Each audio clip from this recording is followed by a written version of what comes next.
رمضان کا مہینہ اللہ کی رحمتوں اور برکتوں سے بھرا ہوا مہینہ ہے، لیکن اس پورے مہینے میں ایک ایسی رات آتی ہے جو 1000 مہینوں سے بھی بہتر ہے۔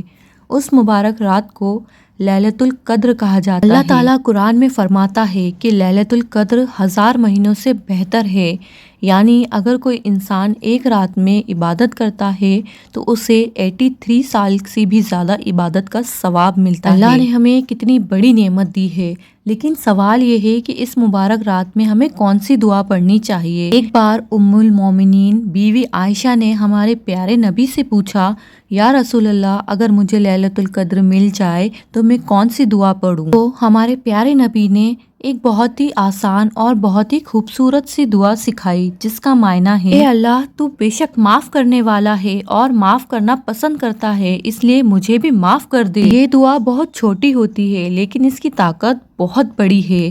اس دعا میں ہم اللہ سے اپنی ساری غلطیاں اور گناہوں کی معافی مانگتے ہیں۔ انسان سے زندگی میں بہت ساری غلطیاں ہو جاتی ہے، کبھی جان بوجھ کر، کبھی انجانے میں، لیکن اللہ کی رحمت اتنی بڑی ہے کہ اگر بندہ سچے دل سے معافی مانگے تو اللہ اسے معاف کر دیتا ہے۔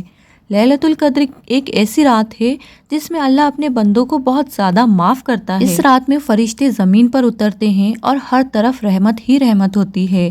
اگر کوئی انسان اس رات کو جاگ کر نماز پڑھے، قرآن پڑھے، دعا کرے اور خاص طور پر اپنے لیے یہ دعا کرے تو اللہ اس کے سارے گناہ معاف کر دیتا ہے۔ اور اس مبارک رات کو بالکل برباد نہ کرے۔ اگر آپ سچ میں چاہتے ہیں اللہ آپ کے گناہ معاف کر دے، آپ کی پریشانیاں دور کر دیں اور آپ کی دعا قبول کر لے، تو لیلۃ القدر کی رات کو عبادت ضرور کریں۔ لیلۃ القدر صرف ایک رات نہیں بلکہ یہ اللہ کی سب سے بڑی رحمتوں میں سے ایک ہے۔ اس رات میں انسان کی قسمت تک لکھی جاتی ہے۔ قرآن کی ایک پوری سورت، سورہ القدر، اسی رات کے بارے میں بتاتی ہے۔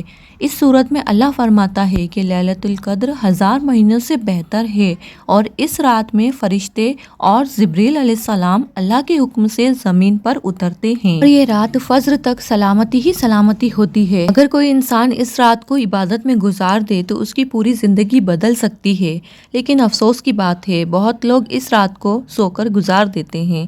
یاد رکھیے، یہ رات ہر سال رمضان کے آخری عشرے کی طاق راتوں میں آتی ہے، یعنی 21، 23، 25، 27 اور 29 رمضان کی راتوں میں۔ اس لیے ہمیں ان راتوں میں زیادہ سے زیادہ عبادت کرنی چاہیے۔ دنیا کی زندگی بہت چھوٹی ہوتی ہے، لیکن اگر ہم لیلۃ القدر کی رات کو صحیح طریقے سے گزار لیں تو اللہ ہمیں بہت بڑا انعام دے گا۔ اس لیے اس رات کو زیادہ سے زیادہ عبادت کرے۔ ویڈیو پسند آئی ہو تو لائک کرے، کامنٹ میں اللہ لکھے۔